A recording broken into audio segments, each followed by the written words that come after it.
ರೇಣುಕಾಸ್ವಾಮಿ ಕೊಲೆ ಕೇಸ್ನಲ್ಲಿ ಪವಿತ್ರ ಗೌಡ ಬಂಧನ. ನಟ ದರ್ಶನ್ ಅರೆಸ್ಟ್ ಆದ ಬೆನ್ನಲ್ಲೇ ಪವಿತ್ರ ಗೌಡ ಕೂಡ ಬಂಧನವಾಗಿದ್ದಾರೆ. ಆರ್ ನಗರ ಪೊಲೀಸರಿಂದ ಪವಿತ್ರ ಅರೆಸ್ಟ್. ಸ್ವಾಮಿ ಕೊಲೆ ಕೇಸ್ನಲ್ಲಿ ಪವಿತ್ರ ಗೌಡ ಕೈವಾಡದ ಶಂಕೆ. ರೇಣುಕಾಸ್ವಾಮಿ ಕೊಲೆ ಪ್ರಕರಣಕ್ಕೆ ಸಂಬಂಧಿಸಿದಂತೆ ಈಗಾಗಲೇ ನಟ ದರ್ಶನ್ ಅವರು ಅರೆಸ್ಟ್ ಆಗಿದ್ದಾರೆ. ಇದರ ಬೆನ್ನಲ್ಲೇ ಪವಿತ್ರ ಗೌಡ ಕೂಡ ಬಂಧನವಾಗಿದ್ದಾರೆ. ಆರ್ ನಗರ ಪೊಲೀಸರಿಂದ ಪವಿತ್ರ ಗೌಡರನ್ನ ಅರೆಸ್ಟ್ ಮಾಡಲಾಗಿದೆ. ರೇಣುಕಾಸ್ವಾಮಿ ಕೊಲೆ ಪ್ರಕರಣದಲ್ಲಿ ಪವಿತ್ರ ಗೌಡ ಅವರ ಕೈವಾಡದ ಶಂಕೆ ಎದ್ದು ಕಾಣ್ತಾ ಇದೆ. ರೇಣುಕಾಸ್ವಾಮಿ ಅವರನ್ನ ಚಿತ್ರದುರ್ಗದಿಂದ ಕರೆತಂದಿದ್ದು ದರ್ಶನ್ ಅವರ ಅಭಿಮಾನಿ. ಚಿತ್ರದುರ್ಗದ ದರ್ಶನ್ ಅಭಿಮಾನಿ ಸಂಘದ ಅಧ್ಯಕ್ಷ ಎನ್ನುವಂತ ಮಾತು ಕೇಳಿ ಬರ್ತಾ ಇದೆ. ಇನ್ನು ಈಗಾಗಲೇ ಪೊಲೀಸರು ಆರೋಪಿಗಳನ್ನ ಬಂಧಿಸಿದ್ದಾರೆ.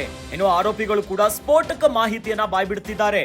ದರ್ಶನ್ ಅವರ ಸೂಚನೆ ಮೇರೆಗೆ ರೇಣುಕಾಸ್ವಾಮಿ ಅವರ ಕೊಲೆ ಮಾಡಲಾಗಿದೆ ಅಂತಿದ್ದಾರೆ. ಇನ್ನು ರೇಣುಕಾಸ್ವಾಮಿ ಅವರ ಕೊಲೆ ಮಾಡುವಾಗ ದರ್ಶನ್ ಕೂಡ ಅಲ್ಲೇ ಇದ್ರು. ಬಲವಾದ ಆಯುಧಗಳಿಂದ ಕೊಲೆ ಮಾಡಲಾಗಿದೆ ಅಂತಿದ್ದಾರೆ. ದರ್ಶನ್ ಅರೆಸ್ಟ್ ಬೆನ್ನಲ್ಲೇ ಪವಿತ್ರ ಗೌಡ ಕೂಡ ಅರೆಸ್ಟ್ ಆಗಿದ್ದಾರೆ.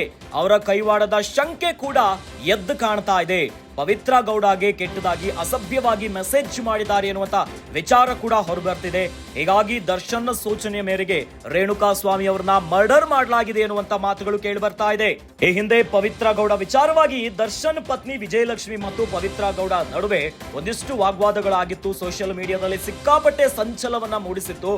ಈಗ ಪವಿತ್ರ ಗೌಡ ಕೂಡ ರೇಣುಕಾಸ್ವಾಮಿ ಅವರ ಕೊಲೆ ಮರ್ಡರ್ ನಲ್ಲಿ ಅವರ ಕೈವಾಡ ಇದೆ ಎನ್ನುವಂತ ಶಂಕೆ ಬರ್ತಾ ಇದೆ.